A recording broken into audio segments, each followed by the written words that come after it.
In the 18th century, British merchants shipped around 3 million people from West Africa across the Atlantic to the Americas and sold them into slavery. They made £4 trillion from the unpaid labour alone. Portugal and Holland pioneered this slave route. Britain made a national fortune from it. Much of the Britain we know today was built with slave money. Ports, cities and canals. Even the Church of England has admitted making money from the slave business. By the 19th century, a fifth of the British elite had made their fortunes from slavery. Among them, David Cameron's distant cousin, General Sir James Duff. The Liverpool merchants who founded what's now Barclays Bank were slave traders. In 1833, when slavery was abolished, slave owners were paid £20 million in compensation for their loss of property. That's £2 billion today. More than 10 million people died as a direct result of the Atlantic slave trade, but the survivors got nothing. West Africa, nothing. Now 15 Caribbean states, including Jamaica, have launched the first united campaign for reparations from Britain, France and Holland. They have suggested compensation equal to the sum offered to slave owners in the 1830s, £2 billion. They also want an apology, don't blush, recognition of the historic atrocity. They hid in caves. My great-grandmother was born in a cave to make sure that she was not born as a slave. And that is what Britain perpetuated. But the British government has refused to give either. David Cameron's first official visit to Jamaica has amplified calls on Britain to agree to reparations.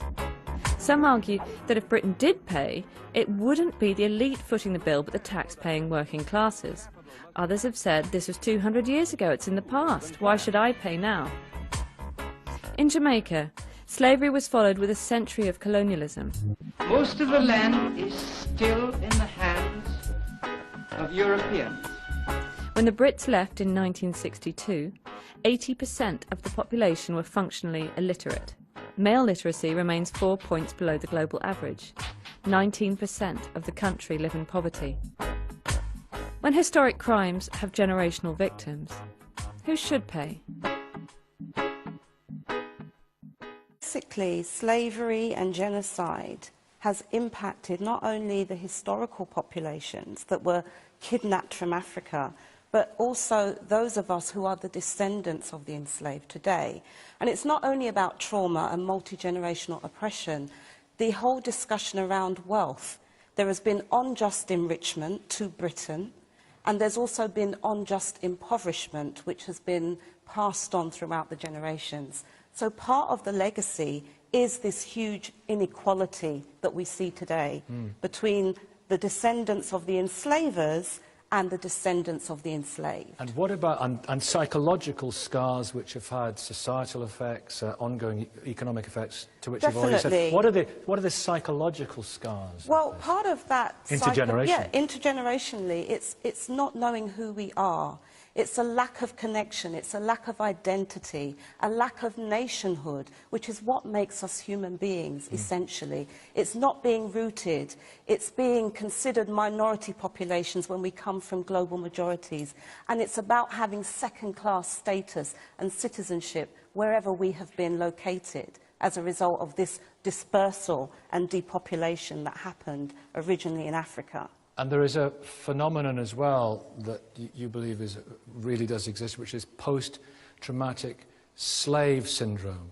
Yes, well, it's something that I've not coined, but many of our social theorists and psychologists and psychiatrists have been looking at some of the negative legacies that we have internalized, the internalization of racism, self-hate, anti-African sentiments and prejudice and discrimination, a loathing of ourselves, vacant esteem. Self-loathing. Self-loathing. Self-loathing in terms of not being proud of who we are, not being proud of our heritage, not being proud of our African ancestry, changing our looks to kind of emulate Caucasian beauty ideals. These are some of the real legacies today in terms of the psychology. We also have to look at the rates of mental health illness, and this has also been linked to that. All roots back to slavery. All roots back to that.